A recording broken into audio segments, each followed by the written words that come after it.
Olá, senhoras e senhores, muito bom dia. Sejam todos bem-vindos aqui ao Clube dos Dividendos. Bruno Mazzoni falando com vocês. Vamos comentar um pouquinho sobre como estão os mercados acordando nesse momento, 7h26 da manhã. Vamos começar pela parte canhota aqui da nossa tela, falando sobre os índices à vista aqui, tá? Então, destaque para os Estados Unidos, todo mundo subindo hoje por lá.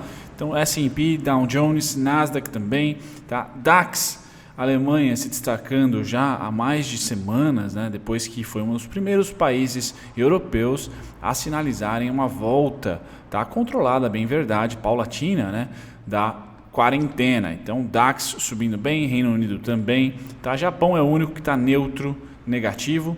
Hong Kong subindo, os principais índices aqui demonstrando um pouco de Europa, Estados Unidos e Ásia, tá? Pois bem, passamos aqui para o lado canhoto, vamos para o destro agora.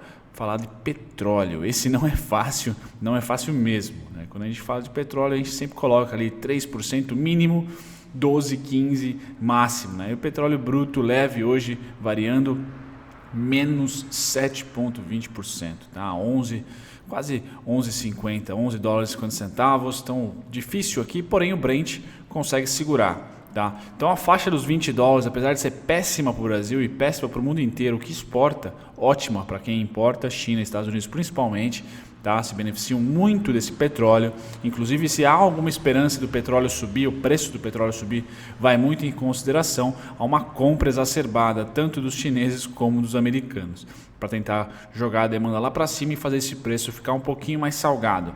Mas, de qualquer maneira, a próxima reunião da OPEP, que deve ser na metade do mês de maio, provavelmente, deve cortar ainda mais a produção, porque o corte atual não está funcionando, né? Muita gente aqui vai quebrar, tá? Que produz petróleo, não vai aguentar, tá certo? Ou governos vão ter que entrar no meio para tentar subsidiar de alguma maneira. Então, petróleo dificultando aí os exportadores, facilitando bastante os importadores. Passamos para o metal. Tá? Então, minério de ferro é sempre o oposto, tenho comentado com vocês, é uma commodity bem resiliente. Então, minério de ferro aqui está neutro, e neutro há dias, para não falar meses. Tá? Então, aqui é bacana, você que investe na Uzi Minas, Companhia Siderúrgica Nacional, Vale, tá? Tem a sua commodity aí bem estável, mesmo para o ouro. Passamos para os futuros de café. Café é uma delícia, o meu está fechadinho, já vou tomá-lo. Tá? Então aqui neutralidade para o café, menos 0,52. Algodão cai um pouco mais forte hoje, 55 cents. Temos a soja estável nos últimos dias, o que é ótimo para você aí, agro, Brasil Agro, SLC, tá? Quem tem as ações dessas empresas. Trigo estável, para os hermanos é importante. Pãozinho aqui continua sendo estável. Açúcar cai muito hoje, então açúcar é o grande destaque negativo do dia, o que não é bacana, cozando a vida, tá certo?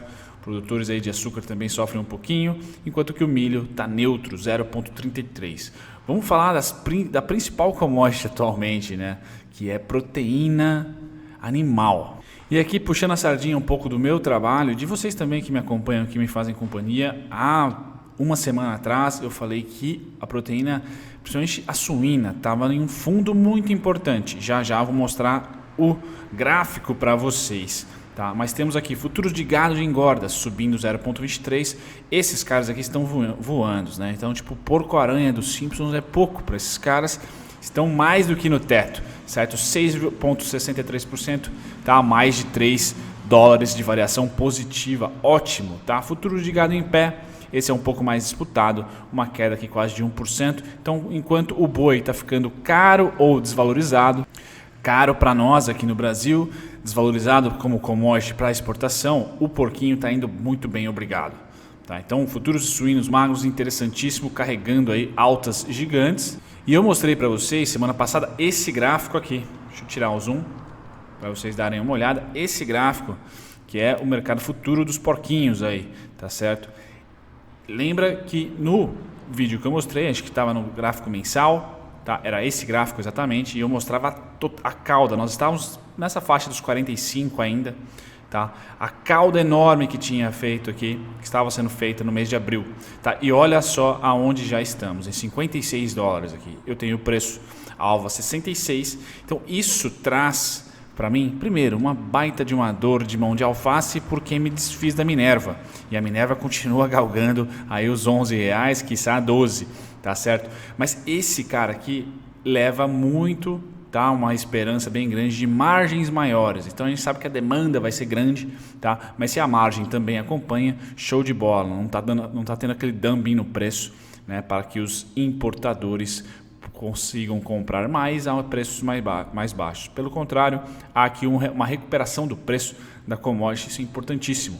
Tá certo? O preço do equilíbrio está na faixa amarela, que é entre 66 e 77 dólares, mas muito importante, tá? Essa recuperação, olha no gráfico diário aqui, a tendência e o suporte feito histórico ali e a subida forte, tá certo? Então isso é bacana. Como irá acordar nosso índice futuro? Bom, ontem ele dormiu muito bem, obrigado, mais de 4% de alta para ele, tá certo? Ignorando aí, ou sobrevivendo ao Moro Day, mas o mercado hoje de novo muito contente, tá galera? Vocês day traders que operam BMF às 9 da manhã, tudo no verdinho aqui, tanto Ásia como Europa, com os dois principais índices, Japão e Alemanha, representados por aqui, e Estados Unidos, tecnologia e produção, eles todos subindo mais de 1%. Então, hoje, muito provável que a nossa bolsa acorde ou guepada ou pelo menos numa estabilidade positiva, né? Entrando aí já na região daqui dos 80 mil pontos, é a expectativa até o final do mês. Temos até quinta-feira para chegar lá, tá certo? Dia hoje positivo no mundo, deve refletir para nós aqui também na abertura. Para vocês, vamos falar um pouco sobre juros agora, os contratos futuros gringos na área. Então os gringos estão ali numa fase de sem tendência dos juros, ou seja, estabilização, não devemos ter novidades aí na corte ou não da Selic. Tá? O saldo do dia de ontem, tá? Dia 27, foi positivo, tá? Mas no geral é negativo, como vocês podem ver, porém já não tem aquela tendência louca de comprar, como foi no meio de março até até a primeira quinzena de abril. Tá? Já tem uma estabilidade nos juros, bacana, eles estão comprando dólar de novo. Então aquele cenário de bolsa em alta, dólar em alta, deve perdurar. Isso facilita para a gente, essa novidade não, né? Essa pancada aqui próximo do fechamento do contrato, né? Nós vamos ter rolagem do contrato no final desse mês aqui de abril, mas muito provavelmente o cenário vai ser bolsa em alta, tá? Principalmente contratos futuros aqui em alta, ou pelo menos segurando uma volatilidade positiva, e dólar também, tá? Saldo positivo tanto no dia como no mês. Bacana, feito isso a gente pula para o Bovespa, aqui contrato futuro. Então, a compra gigantesca com o Moro Day, então eles aproveitaram ali a chacoalhada do dia do Moro para comprar mais e sinceramente mantiveram essa compra, tá certo? Mantiveram essa compra na segunda-feira.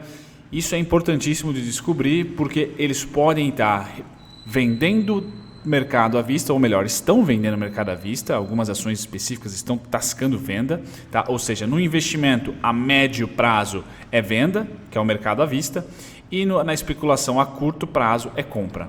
Tá? Aproveitaram aqui para comprar. O grande público aqui do canal está investindo ou tem interesse em ações, então aqui é turbulência. Tá? Aqui vale muito a pena ser stock picker nesse momento, pois terão ações que vão subir, certo? Não vão fazer novos fundos, enquanto índices podem fazer novos fundos. Agora mais do que nunca, então as escolhas de setores e ações ou ativos financeiros vão fazer toda a diferença, talvez anos aí de rentabilidade que você não consiga depois aplicar caso erre na mão. Então essa é a parte legal do mercado financeiro, essa é a parte legal melhor, né? Essa é a parte legal de trading, tá? Em investimentos. Você está ali a gente está num período interessantíssimo, onde há compras em determinados setores e vendas pesadas em outros, tá? Então ali uma disputa bem grande, você tem que acertar o barco que você vai subir para navegar esse mar, né? Basicamente isso. Então saldo aqui positivo desde da renovação de contrato, da rolagem do dia 15 aqui, positivo, crescente. Então os gringos agora sim aproveitando a crise para comprar e não aproveitando a crise para derramar, isso no curtíssimo prazo, lembrando que esse contrato aqui vai até junho, né? Maio, junho, exatamente, até junho.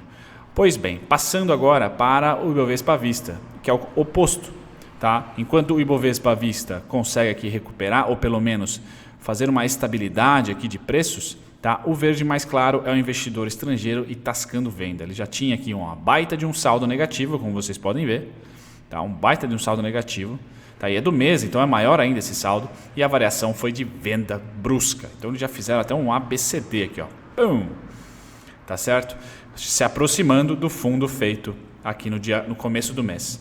Então realmente eles estão vendendo papel vendendo papel. Isso quer dizer que no médio prazo o cenário para eles não é legal, reforçando a ideia de que compram dólar para o curtíssimo prazo, compram mini índice ali para curtíssimo prazo e vendem a médio e longo prazo, tá certo? Esse é o hedge deles, vendem Ibov, por exemplo, vendem ações aqui e tentam comprar fundo dos países desenvolvidos. Me parece que essa é a dança do dinheiro, tá? Dos estrangeiros de maneira geral, as corretoras estrangeiras. Então aqui bastante venda no nosso índice à vista, bastante venda mesmo. Olha o acumulado aqui, provavelmente vai fechar o mês de abril no vermelho, e nós temos o maio cheio de resultados para ser divulgados, tá certo? Pois bem, aqui só para vocês terem uma noção do histórico um pouco mais abrangente desde fevereiro aqui, tá? Então um gráfico um pouquinho mais contempla mais meses, né? Esse é a movimentação atual. Veja como por algum tempo passou-se aqui sem muita movimentação, tá? Quando o volume voltou, tá? Nós tivemos aí o verdinho aqui sendo institucional brasileiro comprando, o verdinho sendo institucional estrangeiro comprando e o institucional brasileiro vendendo, tá? Então na BMF a gente tem uma briga entre duas vontades aí. Temos o investidor estrangeiro, certo? Aqui comprando, tá? E o investidor institucional vendendo.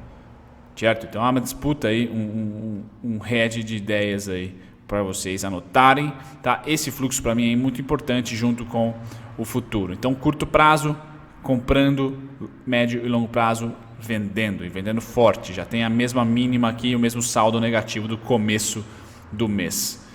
Certo? Feito isso, vamos agora para as principais oscilações do dia de ontem. Então começando pelas mais negociadas, Via Varejo, uma belíssima notícia, colocando ainda mais peso na chacota aqui do canal, que eu estava colocando, eu tenho um ponto em Via Varejo em 171, mas uma belíssima notícia, até bacana, ninguém esperava uma aceleração tão forte para o e-commerce, comprando startup. Eu provavelmente vou fazer um vídeo sobre a startup, sobre o fato relevante que a Via Varejo embolsou. Então aqui, para quem está no papel, uma notícia muito boa e rápida. No momento de crise, os caras estão investindo. Isso é legal, tá? Isso é bacana mesmo. Então a Via Varejo, que mesmo sempre estando por aqui, tá? Nas mais negociadas, ontem foi a mais negociada. E também destaque para a Embraer, deu zica, não rolou. Sinceramente, com a Boeing, né? Não rolou a fusão com a Boeing. Se você ficou chateado, o mercado ficou, né? Mais de 7% de queda para ela. A Embraer realmente a preços bizarros. Tá? Então esses são os destaques, um positivo e outro negativo, das mais negociadas. Quando a gente vai para as maiores altas, de novo, Via Varejo, tá? E Braskem também aqui sobrevivendo, tá? Depois de bons dias de venda. Vivara também, ou seja, ações. E a BIF, né? E a Minerva, Brunão largou aqui a 10,70, tá? Não quero nem ver agora, mas sim, aquela tese, né, dos frigoríficos aqui está deflagrada, né, galera? Minerva, Brasil Foods, Brasil Foods e a própria Marfrig, e você pode pôr já a JBS também aparece por aqui em algum dia. Então, setores interessantes da Bolsa durante essa crise que a gente vive. Maiores baixas, temos a Embraer como grande destaque negativo, certo? Pois bem, e o podcast que eu vou indicar hoje é do Adam Grant. Ele é autor de um dos livros que está na descrição aqui, que eu recomendo para vocês, o Give and Take. Tá? Dar e Receber, muito bom, gosto muito dele, escritor já famosão, e ele tem um podcast que chama Work Life with Adam Grant. Se você manja de inglês, manda bala, porque são episódios bem bacanas que falam sobre dinâmicas empresariais para você que é empreendedor, empreendedora aí do canal, certo? Um grande abraço, até o próximo café, tchau, tchau. Bem, você acaba de chegar em mais um fim de vídeo aqui e está me vendo tagarelar aqui sobre um outro conteúdo, tá? Eu vou utilizar essa parte final para convidá-los a visitarem a nossa descrição. Então eu dei uma organizada na descrição dos vídeos, ela praticamente virou uma mini escola aqui para você que quer se educar de graça. Então eu tenho dividido aqui entre e-books gratuitos, certo? Tutoriais e e-books para iniciantes, bem bacana. E na parte de baixo aqui eu tenho também os cursos, as aulas, online, tá? São aqui 6 aulas online gratuitas e ainda tem mais uma rebarba de alguns relatórios, parceria com a Levante, também gratuitos. Então essa é a descrição nossa atual, tá bem organizada, dá para consumir bastante, tá? De conteúdo gratuito, e eu espero que vocês gostem. Vejo vocês no próximo vídeo. Tchau, tchau.